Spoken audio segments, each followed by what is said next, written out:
This has got the Fix-It Guide. Today we have a gas oven that isn't heating, and this is very easily fixed by replacing the igniter. This is the model number, or part number, for the igniter.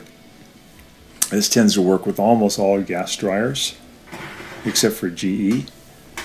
So we're pulling out these trays so we can get to the igniter. Then we have to remove a couple of standard head screws that are in the back right and back left hand corner. So just go lefty loosey, and then you can get them out by hand. They're pretty long. Once you get those out, you can lift up this bottom panel, and then right underneath you'll have pretty good access to the igniter.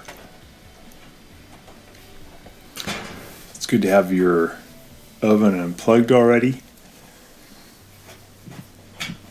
If you can't unplug it, you can also turn off the breaker. So now we're going to reach in and grab that panel in the back, lift it up, and then we can pull it out of the front lip holding it in. Get that panel out. And then there's a heat deflector, this kind of rusty thing. There's one little nut holding it on. We'll use a pair of pliers to loosen the nut. Spin that off. You can get these igniters for about 25 bucks online, pretty cheap.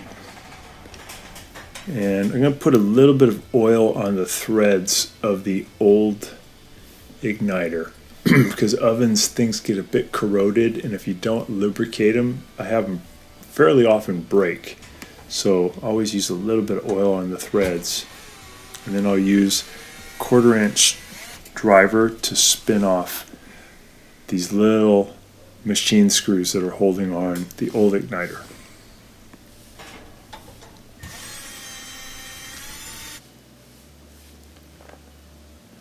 And now I'm just going to reach in and remove the wire nuts. So this one has already been replaced. When it comes from the factory, it doesn't have wire nuts. You have to cut the wire, and then you have to strip back about 1/4 inch of wire so you have the middle part exposed.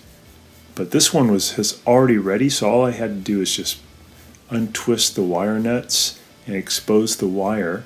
And then the new igniter already has the wire ready to go. You can see the old one is kind of burned out. Customer said that the gas oven did light, but it took about 10 minutes for it to light. Should be about 30 seconds. So I'm just going to reach in and I'm going to hook up this wire from the igniter to this wire from the oven. And you could hook this up either way.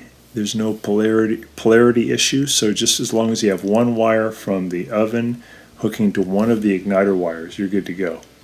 You want to get that porcelain wire nut on there really tight. It's porcelain because it's under a lot of heat and plastic would just melt. So put on the next one. Same thing, I'm going to twist it on first to join the two wires, and then I'll use my wire nut and I'll get it on there really tight. I'm going to hold the two wires tightly together, and then I'll spin the wire nut on. And you're almost done. The next thing, you just have to put the igniter back onto its bracket, and then you can take it for a test.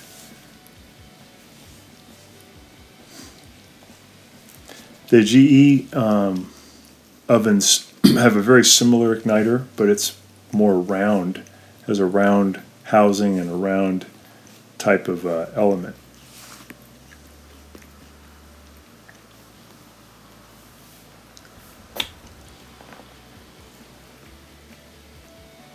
So now we're just adding those two little machine screws back in. We're lining up the igniter with the holes on the bracket.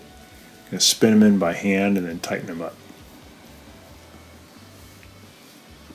When it ignites, you want to see a nice blue flame with very few yellow tinges. The yellow is incomplete combustion, and that would give you higher levels of carbon monoxide and less heat. But blue flame is really good.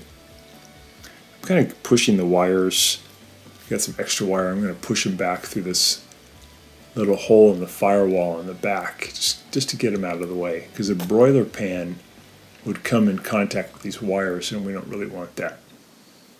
So we're going to plug it back in, turn on the power, and then we'll turn it on and just wait for about 30 seconds so the igniter will glow hotter and hotter, and eventually it'll let the safety valve open, gas will flow, and that gas will ignite, and again hopefully you have a nice blue flame. Yeah, that looks good. So little yellow tinges is okay, but you don't want a lot of yellow flame. And that's it. We'll go ahead and just put those panels back on, and we are done. Hope that's been helpful to you, and please subscribe to our channel when you get a chance. Thank you.